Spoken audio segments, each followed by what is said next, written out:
ভাইরা নওজওয়ানেরা, যে যুবকটা কথা বলছিলাম, আল্লাহ নবী নূর নবী পাশে দাঁড়িয়ে এমন করে নবী পাকের কালেমা সাক্ষী দিতে লেগেছে কাবা শরীফের পাশেতে। এ যুবকেরা, ওই যুবকটার নাম সবাই আমরা জানি। কি নাম একটু আওয়াজ দিয়ে বলবেন? একটু আওয়াজ দিয়ে বলতে বললাম। হযরত আবু বকর সিদ্দিক। আগে যে মানুষটার কথা বললাম, ইয়া রাসূলুল্লাহ, আমার তিনটে জিনিস ভালো লাগে। ওই মানুষটার নাম কি? আবু বকর সিদ্দিক। এই যুবকেরা, আবু বকর সিদ্দিক আল্লাহ নবীকে চেয়েছিল সবসময় নবীকে দেখতে চায়। আমার আল্লাহ এত সুন্দর জায়গা করে দিল যেখানে আবু বকর আর নবী থাকবে, অন্যজন থাকবে না। কখন করে দিল? যখন মক্কা থেকে ইয়াসরিবে হিজরতে গেল, ওই গুহার মধ্যে ঢুকে গেল। এই যুবকেরা, ওই গুহার মধ্যে দেখা যায় আল্লাহ নবী রয়েছেন, আবু বকর সিদ্দিক রয়েছে, অন্য কেউ নাই। আল্লাহ নবী কেমন করে? হযরত আবু বকর সিদ্দিক বলেছিলেন, ইয়া রাসূলুল্লাহ, হাবিবাল্লাহ, হুজুর আপনি একটু দাঁড়িয়ে যান, আমি গুহার মধ্যে আগে ঢুকি। কেননা এই পাহাড়ি এলাকার গুহা, মানুষ যাতায়াত করে না, কি হয়ে আছে না আছে। হযরত আবু বকর সিদ্দিক ওই গুহার মধ্যে আগে ঢুকে গেল। যতগুলো ছিদ্র ছিল পাগড়ি দিয়ে, জামা দিয়ে ওই ছিদ্রগুলোকে বন্ধ করে দিল। একটি মাত্র ছিদ্র খালি ছিল, এদিকে দিবার মতো কোনো কাপড় নাই, কোনো জিনিস নাই। হযরত আবু বকর সিদ্দিক নিজের পায়ের গিরল দিয়ে ওই গুহার ভেতরে গর্তটার মুখটা চেপে ধরলো। আল্লাহ নবীকে ডাক দিলে নবী পা ভেতরে তাশরীফ রাখলে। আল্লাহ নবী বললেন, আবু বকর, অনেকটা হেঁটে এসেছি। আল্লাহ নবী আবু বকরকে বসতে বললে। আবু বকরের কোলে মাথা দিয়ে নবী আমার একটুখানি চোখকে মুছলেন। ওই যে আবু বকর বলেছিল, হুজুর আপনাকে এক নজরে দেখতে ভালো লাগে, এখানে আর ডিস্টার্ব করার কেউ নেই। আমার আল্লাহ এই মঞ্জিলটাকে কবুল করে নিয়েছে। ওই জায়গাতে আবু বকর নবী পাককে একভাবে দেখতেছে। প্রেম করুন, একদিন দেখবেন রাত্রিরে আপনার দয়ার নবী, আমাদের দয়ার নবী আপনাকেও দেখাতে দিয়েছে। জোরে বলুন সুবহানাল্লাহ। আর নবীকে একবার দেখলে কি হয়? কি গো, ঘুমিয়ে পড়লেন নাকি? নবীকে একবার দেখলে কি হয়? 7টা জাহান্নামের আগুন হারাম হয়ে যায়। হা হা, কি চেহারা, চেহারার বরকত কত! যাকে একবার দেখলে 7টা জাহান্নামের আগুন হারাম হয়ে যায়। আপনিও দেখতে পেয়ে যাবেন, কপাল খুলে যাবে। বাপেরা, নওজোয়ান তরুণেরা, এ নবী পাকের প্রেমিকেরা, আল্লাহ নবীর দিবানারা, মনে রেখে দেবেন, জিন্দেগিটা একটা রাস্তায় কাটাতে হবে। লাকাদ কানা লাকুম ফি রাসূলিল্লাহি উসওয়াতুন হাসানা। আপনার জীবনের প্রতিটা মুহূর্ত নবী পাককে মডেল হিসাবে ফলো করতে হবে। নবী আমার যা করেছে তোমাকে আমাকে তাই করতে হবে। নবী আমার যা নিষেধ করে দিয়েছে ওইগুলো তোমাকে আমাকে ছেড়ে দিতে হবে। এ যুবকেরা, তরুণেরা, বাপেরা, আল্লাহ নবী নূর নবী দয়ার নবীকে কতটা মহব্বত করেছিলেন দেখে। দ্বিতীয় নম্বর বলেছিল, ইয়া রাসূলুল্লাহ, হাবিবাল্লাহ, সর্বসময় আপনার কদমের কাছে থাকতে চায়, এই জিন্দেগিটা আপনার কদমের কাছে কাটাতে চায়। আমার আল্লাহ পাক ওই আশা কবুল করে নিল। হযরত আবু বকর সিদ্দিক সম্বন্ধে আল্লাহ নবী জানিয়ে দিয়েছিলেন, আমি ইন্তেকালের পরে আমার আবু বকরকে যখন ইন্তেকাল হয়ে যাবে, আমার কদমের কাছে, আমার পায়ের কাছে, আমার পাশে তাকে দাফন করে দেবে। চাওয়ার মতো চেয়েছে, মানার মতো মেয়েছে, দেখুন কবুল হচ্ছে। আর একটা কি বলেছিল? কি গো, তিনটে জিনিসের কথা। আর একটা কি বলেছিল? ও শুনছেন তো নাকি? থাক, আর আলোচনা করে লাভ নেই। কেন আপনারা মনে হচ্ছে কষ্ট হচ্ছে গরমে। আর একটা কি চেয়েছিল? মাশাআল্লাহ, মারহাবা, আলহামদুলিল্লাহ, এতগুলো মাজমার মধ্যে, এতগুলো সামিঈনের মধ্যে একটা ছেলে যদি আজকে প্রতিজ্ঞা করে নেয় যতদিন বাঁচবো নবীর জন্যে, যেদিন মরবো নবীর জন্যে, আব্বাস সিদ্দিকের এই ওয়াজটা তাহলে সার্থক হবে। একটা ছেলে হাত তুলে বলতে পারবেন যুবক যে আমি প্রতিজ্ঞা করছি যতদিন বাঁচবো রসুলের জন্য? একটা ছেলে? মারহাবা, আলহামদুলিল্লাহ। হাত তো সবই উঠে গেল, আল্লাহ কবুল করেন, বলুন আমিন। এ হাত যদি সত্য হয় তাহলে আজকে দুটো কথা শিখিয়ে দিয়েছি। একটা হচ্ছে যেখানেই থাকো আজান মসজিদে হলে সেজদার জন্য তৈরি হও। কেন? আমার রসুল নামাজকে সব থেকে বেশি ভালোবাসতেন। কে ভালোবাসতেন? আমার নবী ভালোবাসতেন। রাত জেগে জেগে সেজদায় পড়ে থাকতেন। নবীর স্ত্রীরা বলতেন হুজুর আপনি তো বেগুনা। আল্লাহ নবী বলছে আমার প্রাণের স্ত্রীরা, তুমি কি চাও না আমি আল্লাহ শুকরগুজার বান্দা হয়ে উঠি? জোরে বলুন সুবহানাল্লাহ।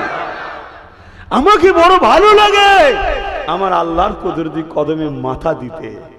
যুবক আর বোনেরা দূরে আছো, শোনো, যখন কোন যুবক আর যুবতী সেজদা দেয়, বয়স্কদের জন্য মেসেজ নয়, যুবক আর যুবতীদের জন্য, এটা আল্লাহ দিয়েছে, আমি কি করব?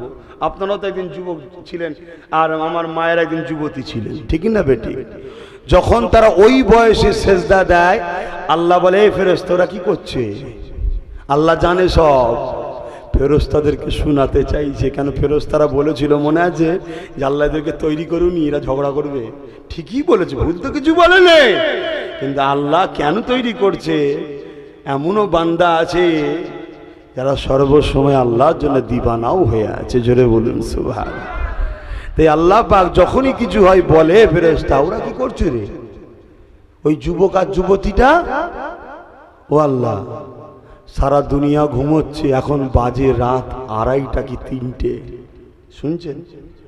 উঠেছে, উজু করেছে, আপনার কুদরতি কদমে মাথা ঢুকে দিয়েছে। জোরে বলুন সুবহানাল্লাহ। দিয়ে বলছে সুবহান রাব্বিয়াল আলা, আল্লাহ আপনি পবিত্র। আমার আল্লাহ বলে ফেরেশতারে তোরা সাক্ষী থেকে যা, আমি ওই বান্দা বান্দি গুলোকে আমি আল্লাহ পবিত্র বানিয়ে দিলাম। আল্লাহ তারা বলে আলা, আপনি মহান। আমার আল্লাহ বলে ফেরেশতারে ওই বান্দা বান্দি গুলোকে আমি আল্লাহ মহান বানিয়ে দিলাম। তাহাজ্জুদের নামাজ, বুঝতে পারছো? পারবে না? সকাল সকাল উঠে ঘুমিয়ে পড়বে, সকাল সকাল খেয়ে দে, 3টে 3:30 সময় উঠবে, উঠে গভীর রাত্রে মাথা নত করে দেবে, দিয়ে চোখের পানি ছেড়ে বলবে আল্লাহ সবাই ঘুমোচ্ছে, তুমি কিন্তু ঘুমাওনি। আমি আসামি তোমার কাছে এসে গেছি, অনেক ভুল করেছি খোদা, সিনেমা দেখেছি, গান শুনেছি, যাত্রা দেখেছি, কত কি করেছি সব জানে। আমার মা যদি জানতো আমাকে ঘর থেকে বার করে দিত, তুমি জেনে কিন্তু বার করে দেওনি। আমার বাপ যদি জানতো আমাকে তাড়িয়ে দিত, তুমি জেনে কিন্তু আমায় তাড়িয়ে দিওনি। মালিক তুমি যদি আমায় দয়া না করতে তাহলে এত ভালোবাসলে কেন? তাড়িয়ে দিওনি কেন? আমার বিবি যদি জানতো আমার সঙ্গে ঘর করতো না, আমার স্বামী যদি জানতো আমাকে তাড়িয়ে দিত, এমনও পাপ জিন্দেগিতে করে ফেলেছি আল্লাহ, এখন মাথা নত করে দিয়েছি, ভুল হয়ে গেছে, খোদা মাফ করে দাও। আমার আল্লাহ বলেন আমার রহমতের দরিয়ায় জোশ মেরে উঠে আমি আর নিজের রাগ, নিজের মিজাজ, কুদরতি রাগ সব কিছু ঠান্ডা হয়ে যায় বান্দার জন্য, আমার রহমতের দরিয়া জোশ মেরে উঠে মাফ করে দিয়ে থাকি। জোরে বলুন সুবহানাল্লাহ। ওই গভীর রাত্রে যখন কোন বান্দা বান্দি মাথা নত করে, আমার আল্লাহ বলে ফেরেশতারে এরা হলো আমার খাস বান্দা বান্দি। জোরে বলবেন না সুবহানাল্লাহ। আমি দুনিয়ায় পানি দিই এদের জন্যে, আমি নাই আল্লাহ আসমান তাকে তামার মতো লুহা করে দিতে পারি। জমিন আমি আল্লাহ আগুনের বিছানা করে দিতে পারি। ওই যুবকগুলোকে যখনই দেখি, যখন ওই যুবতীগুলোকে দেখি যারা রাত্রি উঠে মাথা নত করে, তখন আমি আল্লাহ তাদের খাতিরে আর এই পৃথিবীর উপরে আযাব দিই না। জোরে বলুন সুবহানাল্লাহ। তোমরা মনে করছো খুব আরামে আছি, না বন্ধু, আজও কিছু যুবক যুবতী আছে, আল্লাহওয়ালা আছে, তারা রাত জেগে তাহাজ্জুদ পড়ে কাঁদে বলে তোমরা পাও এখনো। আর ঘুরিয়ে ফিরিয়ে তাদের কি আবার একদল লোক গাল দেয় আবার, আছে না? নাই? খুব সতর্ক হও। দরুদ শরীফ আল্লাহুম্মা সাল্লি আলা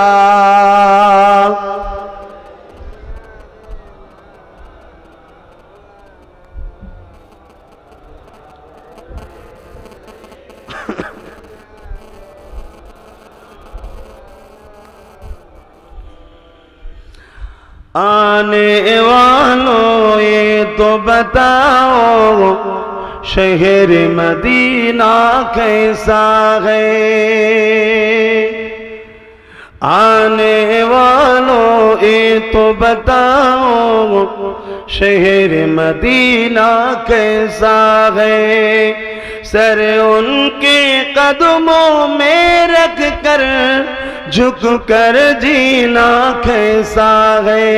आने वालों ये तो बताओ शहर मदीना कैसा है। गुंबद खजरा के साए में बैठ के तुम तो आए हो। गुंबद खजरा के साए में बैठ के तुम तो आए हो। उस साए में रब के आगे, उस साए में रब के आगे सिजदा करना कैसा है। आने वालों ये तो बताओ शहर मदीना कैसा है। अल्लाहुम्मा सल्ली अला मौलाना मुहम्मद व अला आली। আমার বাপেরা ভাইরা, আসার ডেট আছে, যাবার কিন্তু কোনো ডেট নাই। যখন খুশি আল্লাহ ডেকে নেবে, চলে যেতে হবে। লোভ লালসা বেশি ভালো নয়। যতটুকু আল্লাহ দিয়েছে শুকরিয়া আদায় করে আল্লাহ দাসত্ব করো। তাহলে যারা বললেন যতদিন বাঁচবো নবীর জন্য, যতদিন মরবো নবীর জন্য, তাদের কাছে আমার নবীর একটা কাজ বলে গেলাম, যেটা নবী খুব পছন্দ করতেন। এই তাহাজ্জুদ নাও পড়তে পারেন, চেষ্টা করবেন কমসে কম 5 ওয়াক্তটা তো হবে নাকি? কথা বলো। তুমি তো প্রথম হাত তুলেছ, বলো কি বলছো? নামাজ কার জন্যে? রাসূলের ভালোবাসায়, নবীর শিক্ষায়। কিন্তু নামাজটা কার জন্যে? আল্লাহর জন্য। সিজদা আল্লাহর জন্য, রুকু আল্লাহর জন্য, তাসবিহ আল্লাহর জন্য। কিন্তু এই নামাজটা আমার রাসূল আমাদেরকে তোহফা দিয়ে গেছে। আল্লাহর দিদারে গিয়ে নামাজ এনেছে আমাদের জন্য গিফট। হযরতে মুসা আলাইহিস সালাম, যুবকদের জন্য আরেকটা কথা বলি, আর বোনগুনোর জন্য শোনো। বাপেরা তো আশা করছে পড়ে সব নামাজ, বাপ মারা তো পড়ে, তাই তো নাকি গো? তবে মেয়েদের জন্য আরেকটা কথা বলে যাব, আগে বলে দিই, ভুলে যাব। সেটা হলো পর্দা। বড় দুঃখ আপনাদের মালদার নারীরা, মাফ করবেন, খারাপ নেবেন না। প্রত্যেকটা বাপকে বলে যাচ্ছি, প্রত্যেকটা ভাইকে বলে যাচ্ছি, স্বামীকে বলে যাচ্ছি, একটা নারী যখন জাহান্নামে যাবে 3 জনকে সাথে করে নিয়ে যাবে, 3টে পুরুষকে সাথে করে জাহান্নামে নিয়ে যাবে। তোমরা শোনো। কি ওয়াজ করবো না বাদ দেবো? দাওয়াত হবে তো? দাওয়াত না হলে খাবো কি? এটা অনেকে মনে করে, ওই জন্য বলছি, অনেকে মনে করে আহা আল্লাহ অহংকার থেকে আমাকে বাঁচাক। কেন? অহংকারের ধ্বংস হাতে নাতে হয়, আর জালিমের বিচার হাতে নাতে হয়। এই দুটোকে আল্লাহ দুনিয়াতেই ফল দেয় না, অহংকার না। আমি নিজেকে মনে করি আমি মুহাম্মদ রাসূলের গোলাম। তাই গোলাম যখন, আমার তো একটু পাওয়ার থাকবে না কি গো? হ্যাঁ, এই থাকবে না থাকবে না? হ্যাঁ, তাই আমি মনে করি আমার জুতোই যা আছে পৃথিবীর সব থেকে শ্রেষ্ঠ ধনী বা রাজা যেই হোক না কেন, যার দিলে নবী নেই, তার থেকে আমার জুতোর ধুলোর দাম অনেক বেশি আমি মনে করি। এটা অহংকার না, এটা গোলামের মর্যাদার কথা ভাবি। তাই খারাপ লিখছেন নাকি? হ্যাঁ, আমি স্টাইলে চলি। তাই আমি ভাবি এ কায়নাতকে আল্লাহ খাওয়ায়, রেজেকের মালিক আল্লাহ, কিন্তু তামাম কায়নাতে আল্লাহ দেয়, মুহাম্মদ রাসূলের দরবার থেকে বন্টন হয়। জোরে বলুন সুবহানাল্লাহ। আর একটু জোরে হবে। এটা মানেন আপনারা? এ মানেন? হাত তুলে বলুন মানেন আপনারা? আলহামদুলিল্লাহ। বেশক রেজেকের মালিক আল্লাহ। রেজেকের মালিক কে? আল্লাহ। কিন্তু ডাইরেক্ট তোমার আমার কাছে আসে না। আমার যেমন ভারতবর্ষে খাদ্যমন্ত্রী আছে, জানেন না? বুঝাবার জন্য বলছি। কিন্তু সেটা তোমাদের এলাকা কন্ট্রোল থেকে বা বিভিন্ন বিডিও অফিস থেকে এলাকায় মাল সাপ্লাই হয়, আসে অন্য জায়গা থেকে। তো সবকিছু মালিক আল্লাহ, কিন্তু ওটা ডাইরেক্ট আসে শহরে নবাবিতে, মদিনা শরীফ, আমার রসুলের রওজা মুবারক নবীর দরবারে আসে। ওখান থেকে তামাম কায়নাতে বন্টন হয়। কথা বুঝে আসছে? তাহলে আমার রসুলের দরবার থেকে বন্টন হয়ে যদি আমার দেশের প্রধানমন্ত্রী খেতে পায়, আমার রাজ্যের সিএম খেতে পায়, মোস্তফা জানে রহমতের একটা গোলাম পাবেন, হতে পারে? হ্যাঁ, হতে পারে। এবারে কারো মাথায় ঢুকবে ওরাও তো ভালো খায় না, খারাপ খায় কেন? ওরা শুধু তো দুনিয়ায় খাচ্ছে, খাক না, তোরা তো অনেক জায়গায় খাবি, ওই জন্য রসুল তোদের জন্য বেঁচিয়ে রেখে দিয়েছে। জোরে বলুন সুবহানাল্লাহ। কি কথাটা খারাপ নিলেন নাকি? একজনের কাছে 100 টাকা আছে, সেই দিয়ে একদিন খায়, ভালো মন্দ হবে তো। আর ওই 100 টাকা নিয়ে একজন 10 দিন ধরে খাচ্ছে, তো রোজ তো ডাল ভাতই হবে। তো তুমি কি চাও, একদিনই খেয়ে শেষ করে দেবে নাকি? কেউ একদিনে খাচ্ছে, খাক না, তোমার অসুবিধা হচ্ছে কেন? আর কায়ামতের দিন গরিবদের কত সুন্দর দরজা। গরিবদের ঘরে আল্লাহ বলবে হিসাব দে, ফেরেশতাদের বলবে গরিবরা বলবে এ ফেরেশতারা হিসাব আবার কিসে? হিসাব আবার কিসে? দুনিয়ায় মালই তো আল্লাহ দেয়নি, হিসাব কি দেবো? মালই নেই তো হিসাব কি দেবো? তাহলে গরিবদের দরজা কত দেখুন। জান বড় লোকদের ঘরে যে ধরুন অনেক বড় বড় বাড়ি গাড়ি ছিল, সব ছিল, ওইগুলোকে ধরুন, আমাকে তো ছিল না, কি দেবো? আল্লাহ বলবে ফেরেশতা কি বলছি ওরা? আল্লাহ জানে না, জানে না, সব ফেরেশতাদের শোনাচ্ছে যে আমি বান্দাদেরকে কত ভালোবাসি, দেখ। ও আল্লাহ, ওরা বলছে তুমি নাকি দুনিয়া ওদেরকে মালই দিওনি, তো হিসাব কি দেবে বলছে। আল্লাহ বলছে ঠিকই বলেছো, তো তুমি দুনিয়ায় মাল দিইনি, এই মাল দিইনি বলেই দুনিয়ায় 70 বছর ধনীরা মজা করেছে, আর গরিবদের ঘরে 500 বছর আগে জান্নাতে দেবে। জোরে বলুন সুবহানাল্লাহ। 70 আর 500 কত কি হলো? 430 বছর এক্সট্রা আরাম পাবে গরিবরা। শুনছো তো? একটু না হয় ডাল ভাত জুটেছে কপালে, একটু নাই সাইকেলে করে যেতে হয়, তা কি হয়েছে? অমনি সুদ নিতে হবে? হ্যাঁ, অমনি তুমি লাইনে দাঁড়িয়ে গেলে, জানা রে বউ বাচ্চা বেটি সব বার করে দিচ্ছে, যা যা লিয়াই লিয়াই, তওবা তওবা, হাই হাই হাই। যে খাতুনে জান্নাত, আহা, দিনকে দিন না খেয়ে থাকতো, তথাপিও বলতো আল্লাহ ফাতেমা আপনার উপরে খুশি। জোরে বলুন সুবহানাল্লাহ। আর আমাদের ফাতেমা গুলো কি করছে?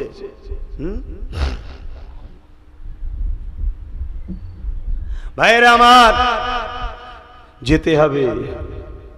দেখেন ঘুরে, একবার ঘুরে দেখলেন না কি অবস্থা, দেখেন না, হ্যাঁ সব তেল কেটে যাবে। মাঝে মাঝে শোবেন কবরে, ঘরে শুয়ে ডান দিকে মুখ করে পা দুটোকে লম্বা করতে, বুকের এখানটা বেঁধে চোখটা মুজে ভাববেন আমি মরে গেছি। ভেবে দেখেন তো, আপনার বিবি কোথায়, আপনার স্বামী কোথায়, আপনার শ্বশুর কোথায়, আপনার শাশুড়ি কোথায়, আপনার ছেলে কোথায়, আপনার বাপ কোথায়, আপনার মা কোথায়, আপনার ছেলে কোথায়, সব ভেবে দেখেন তো। 3 দিন 4 দিন যেটা চোখের সামনে দেখা যেতে হবে সব ভুলে যায়, ঠিক না বেটি?